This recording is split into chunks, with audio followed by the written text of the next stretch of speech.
حضرت محمد صلی اللہ علیہ وسلم کے بچپن سے جوانی تک کی مکمل تاریخ۔ جس دن حضور صلی اللہ علیہ وسلم اس دنیا میں تشریف لائے، آسمان پر ایک عجیب روشنی پھیل گئی، مگر کسی کو خبر تھی کہ یہی ہستی ایک دن وہ وقت دکھائے گی جب پوری کائنات غم سے لرز اٹھے گی۔ ہر واقعہ ایک نئی نشانی بن کر ظاہر ہوتا رہا۔ جب حضور صلی اللہ علیہ وسلم نے فرمایا اب وقت قریب آ گیا ہے، بسم اللہ الرحمن الرحیم، ناظرین آج ہم آپ کو اللہ کے پیارے نبی حضرت محمد صلی اللہ علیہ وسلم کا بچپن سے لے کر جوانی تک پورا واقعہ سنائیں گے، جس کو سن کر آپ کا ایمان تازہ ہو جائے گا۔ اس لیے آپ سے درخواست ہے کہ ویڈیو کو آخر تک ضرور دیکھیں۔ ناظرین، سب سے پہلے عرب کے قبیلوں کا جاہلانہ رواج تھا۔ ہر قبیلے کا اپنا اپنا مذہب تھا اور ان سب کے دیوی دیوتا بھی الگ الگ تھے۔ کوئی مورتی کی پوجا کرتا تھا تو کوئی آگ کی۔ یہودیوں اور عیسائیوں کے بھی قبیلے تھے اور وہ بھی مذہب کے بگاڑ کے شکار تھے۔ اس وقت لوگ اللہ کو چھوڑ کر انسانوں اور پہاڑوں درختوں کی پوجا میں لگے ہوئے تھے۔ پورے عرب میں فساد عام تھا، عورتیں اور بچے محفوظ نہیں تھے اور لوگوں کی جان و مال کی حفاظت کی کوئی ضمانت نہیں تھی۔ اس اندھیرے سے دور دنیا کو باہر نکالنے کے لیے اللہ تعالیٰ نے حضرت محمد صلی اللہ علیہ وسلم کو اپنا پیغمبر بنا کر اس دنیا میں بھیجا۔ ناظرین، حضور صلی اللہ علیہ وسلم 12 ربیع الاول 571 عیسوی میں پیر کے دن صبح صادق یعنی فجر کے وقت مکہ میں پیدا ہوئے۔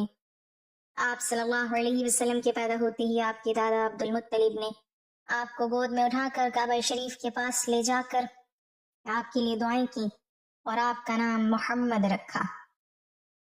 پوتی کی پیدائش کی خوشی میں آپ صلی اللہ علیہ وسلم کے دادا نے 7ویں دن اپنے قبیلے کے لوگوں کی دعوت دی۔ لوگوں نے آ کر آپ کے دادا سے پوچھا کہ آپ نے اس کا نام محمد کیوں رکھا ہے؟ تو آپ صلی اللہ علیہ وسلم کے دادا نے جواب دیا کہ میں چاہتا ہوں کہ میرے پوتے پر اسلام کا اثر پڑے۔